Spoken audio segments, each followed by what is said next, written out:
Adjust the feeder's rear guide to the media being printed. In this instance, for A7 envelopes, the guide should be set to 7 1/4 inches. Lock the rear guide using both thumb screws. Place one envelope on the feeder. Adjust the front guide to the paper width. As a note, a gap must be left between the guides and the envelope. Lock the front guide using both thumb screws. Place the envelopes on the rear green belts. The envelopes should be loaded with the flap up and the face of the envelope facing the rear of the feeder, as shown.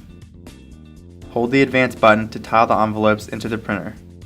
Continue to hold the advance button until 3 to 5 envelopes are under the pickup roller. In IQ software, open up the job to be printed.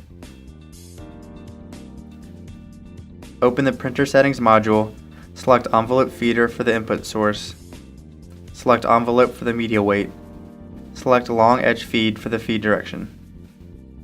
Enter the number of copies to print.